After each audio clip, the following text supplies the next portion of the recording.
Good afternoon class. बेटा आज है समाजशास्त्र कक्षा 12 के अंतर्गत पाठ का नाम था ग्रामीण समाज परिवर्तन एवं विकास। इसमें जो है बेटा हमने हरित क्रांति के बारे में पढ़ा। इसके बारे में हमने जो जमींदारी व्यवस्था थी, जो स्वतंत्रता से पहले के भू स्वामित्व के प्रतिमान थे, जैसे रैयतवाड़ी, जमींदारी, महालवाड़ी, इनके बारे में पढ़ा। फिर उसके बाद स्वतंत्रता के जो बाद वाला, उसके बाद जो भूमि सुधार किए गए उसमें भी जो है सीरदार, भूमिधर और असामी के बारे में पढ़ा। ठीक है बेटा। उसके बाद भूमि सुधार आंदोलनों की आलोचना की, क्योंकि भूमि सुधार का मतलब ये था कि जमींदारों से भूमि छीन करके जो है उतनी भूमि उनको रहने दी गई कि जितना वे वो खेती करते थे, बाकी भूमि उनको उनसे ले ली गई, उसके बदले उन्हें मुआवजा दिया गया।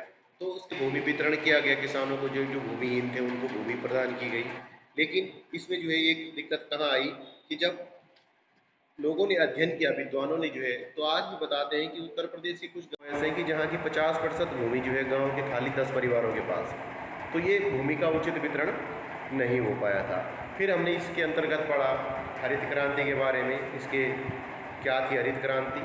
नई तकनीक, नई किस्में, नए बीजों का प्रयोग, खेतों में जो है नई कई तरह की फसलें, एक साल में जो है एक से अधिक फसलें उगाना, इसके बारे में हमने पढ़ा। फिर इसके हमने सामाजिक परिणाम पढ़े कि भाई कौन कौन से परिणाम इसके हमारे समाज में पड़े।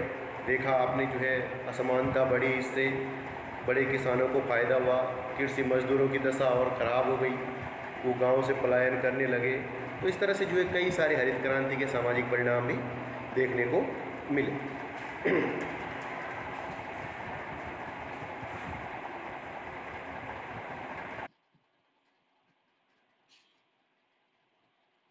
तो बेटा आज हम पढ़ेंगे इसमें कृषक समाज के बारे में। कृषक समाज एक ऐसा समाज है कि जो खेती बाड़ी में, मतलब कृषक से मतलब किसानी से है। ठीक है बेटा। तो यहाँ पे फिरत के अनुसार लघु उत्पादकों को यह समाज जो केवल अपने निर्वाह के लिए खेती करता है, कृषक कहा जा सकता है। यानी कि किसानों की जो कृषक की परिभाषा जो दी है फिरत महोदय ने, वो कह रहे हैं कि भाई वो छोटा सा उत्पादक, यानी कि बहुत कम मात्रा में जो उत्पादन करता है, जो केवल अपने जीवन को निर्वाह करने के लिए जो है खेती बाड़ी करता है या खेती करता है, उत्पादन करता है, उसको हम किसान कह सकते हैं। ठीक है बेटा। इसी तरह से रेडफील्ड ने भी कहा है कि किसान उन्हें कहा जा सकता है जो कि खेती अपने निर्वाह के लिए करते हैं और खेती ही उनके जीवन का आधार है और उनका उद्देश्य जो है व्यापार या मुनाफा कमाना नहीं है। ठीक है बेटा। तो इसी तरह से जो है कृषक समाज की जो रेडफील्ड की परिभाषा है, वो ये कहते हैं कि किसान ऐसे भी हो सकते हैं कि जो छोटे छोटे भूमि के टुकड़ों के मालिक हैं, जो इससे परंपराओं और भावनाओं से जुड़ा हुआ है। ठीक। जमीन तथा वह एक ही वस्तु के दो हिस्से, यानी कि जमीन और किसान का जो है बड़ा घनिष्ठ संबंध है, दोनों को जो है एक सिक्के का पहलू बताया गया है। ठीक है बेटा। तो इस परिभाषा से जो है निम्नलिखित बात स्पष्ट होती है कि किसान कृषक समाज में कृषकों द्वारा खेती करना उनके जीवन निर्वाह का एक ढंग होता है। देन कृषक समाज के सदस्यों का जो जीवन निर्वाह का ढंग है वो बिल्कुल सामान्य होता है। फिर है कृषक अन्य व्यवसायों व आर्थिक स्थिति वाले व्यक्तियों से भी संबंध रखते हैं और कृषकों की अर्थव्यवस्था का जो मुख्य स्रोत है वो है भूमि। ठीक है बेटा। अब कृषक समाज की बात आती है तो इसके कृषक समाज की विशेषताएं भी आएंगी।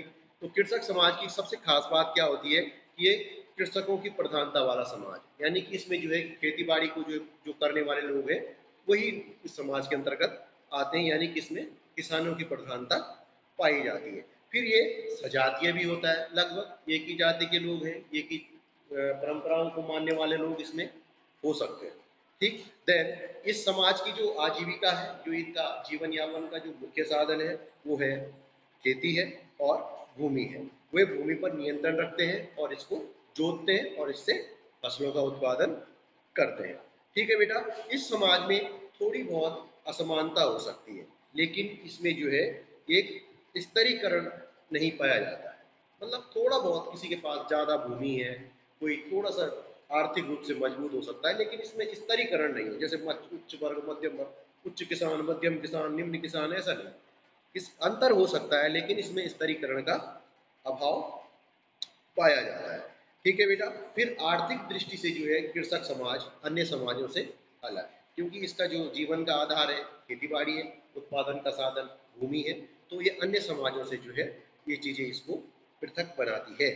फिर बेटा इनकी अपनी एक विशेष संस्कृति होती है और यह संस्कृति परंपरागत होती है और इसमें परिवर्तन को जल्दी से कोई प्रोत्साहन नहीं दिया जाता। यानी कि जो इनकी संस्कृति है ये अपनी परंपराओं पर जो है बिल्कुल चलते हैं परंपरागत तरीके से, चाहे वो खेती बाड़ी कर रहे हैं तो परंपरागत कर रहे हैं, चाहे उनके रहन सहन रीति रिवाज है उनमें जो है परिवर्तन जल्दी से नहीं होता है। ठीक है बेटा। इसके बाद कृषक समाज में जो है परिवार उत्पादन और उपभोग की एक महत्वपूर्ण इकाई होता है। ठीक है बेटा। अब हम बात करते हैं कि कृषक समाज एक समाजों के हिस्से के रूप में हम इसको कैसे देख सकते हैं। ठीक है। कृषक समाज का बाह्य व्यक्तियों से जो हम इतना संबंध अधूरा है, इस व्यवस्था को हम सामाजिक संरचना नहीं कह सकते। यानी कृषक समाज का जो बाहरी व्यक्तियों और संस्थाओं से संबंध बिल्कुल अधूरा है, तो इस व्यवस्था को सामाजिक संरचना भी नहीं कहा जा सकता, क्योंकि सामाजिक संरचना तो आपस में बिल्कुल योग होती है, एक परंपराओं रीति रिवाजों का योग होती है, बल्कि बड़ा घनिष्ठ संबंध इसमें पाया जाता है। ठीक है बेटा। फिर इस तरह से भारतीय कृषक समाज भारतीय गांव कृषक समाज की तरह सजातीय नहीं है, क्योंकि उनमें विभिन्न जातियों और धर्मों के और मान्यताओं वाले व्यक्ति निवास करते हैं। यानी कि कृषक समाज की अगर हम अवधारणा की बात करें, भारत की तुलना करें तो भारत एक कृषि प्रधान देश है और इसकी 3/4 जनसंख्या लगभग गाँवों में निवास करती है और ये लोग जो है किसी न किसी रूप से खेती बाड़ी से प्रत्यक्ष या अप्रत्यक्ष रूप से जुड़े हुए होते हैं। तो इस प्रकार कुछ विद्वानों ने भारतीय समाज को भी एक कृषक समाज कहा है। ठीक है बेटा। तो इनके अनुसार संपूर्ण भारतीय कृषि संरचना अनेक प्रकार के समूह तथा उसमें पाए जाने वाले संबंधों से निर्धारित होती है। भारतीय गांवों में एक और जातीय संस्तरण है, यानी कि जो जातिगत जो भावना है वो भी भारतीय समाज में अनेक तरह से पाई जाती है। तो दूसरी ओर कृषि संबंधी संस्करण भी पाया जाता है, क्योंकि कृषक समाज में नहीं पाया जाता। कृषक समाज सजातीय होता है। अब भारत के गाँव में क्या करते हैं लोग, सबका जो है व्यवसाय लगभग कृषि होता है, लेकिन सजातीय नहीं है। गाँव में तो कई सारी जातियाँ निवास करती हैं। ठीक है बेटा।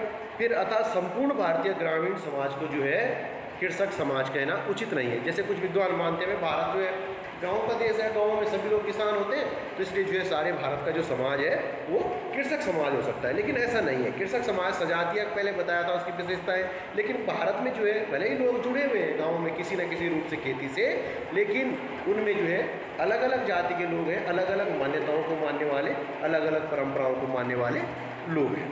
ठीक है बेटा। केवल कुछ गिने चुने गांव कृषक समाज कहे जा सकते हैं। कैसे?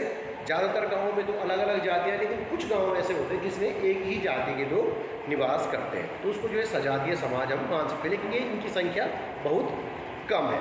ठीक है बेटा। अब जो है कृषक समाज जो है जनजातीय समाज और नगरीय समाज के बीच की एक कड़ी है। ठीक है। हमारे समाज में एक सुस्पष्ट कृषि संस्करण पाया जाता है, अतः कृषक समाज की विवेचना में सामाजिक सांस्कृतिक विशेषताओं की अनदेखी नहीं की जा सकती। ठीक है बेटा। कृषक केवल भूपति ही नहीं है, बल्कि किराए पर भूमि जोतने वाला अथवा एक श्रमिक के रूप में भूमि पे श्रम करने वाला किसान भी हो सकता है। यानी जरूरी नहीं है कि उसकी अपनी भूमि हो, वो भूमि का मालिक नहीं है, लेकिन वो किसी दूसरे की भूमि पे भी जो है चाहे मेहनत कर रहा है, चाहे जोत रहा है उसको, उसे भी हम कृषक कह सकते हैं। ठीक है। भारत में कृषक जो है शोषण का शिकार भी रहे हैं। कृषक समाज में जो है भारतीय समाज को मतलब भारतीय गाँवों को जो है कृषक समाज कहने के जो है विपक्ष में कुछ तर्क यहाँ पे दिए जा रहे हैं। जैसे भारत के जो है सभी गांव सजातीय नहीं है, क्योंकि उनमें विभिन्न जाति धर्मों के लोग निवास करते हैं। दूसरा, भारतीय समाज में अकृषकों का कोई स्थान नहीं होता, वे नगरों में रहते हैं, परंतु भारत में ऐसा नहीं है। भारतीय ग्रामीण समुदायों में अभिजात वर्ग विद्यमान रहे हैं, वे आज भी हैं। गाँवों में उनकी भूमिका को अनदेखा नहीं किया जा सकता। कुछ लोग ऐसे हैं जो रहते नहीं हैं, भूमि है उनकी, लेकिन उनको हम किसान फिर भी नहीं कह सकते। ठीक है बेटा। तो इस तरह से जो है ये कृषक समाज के बारे में हमने इसमें पढ़ा है। आज के लिए इतना।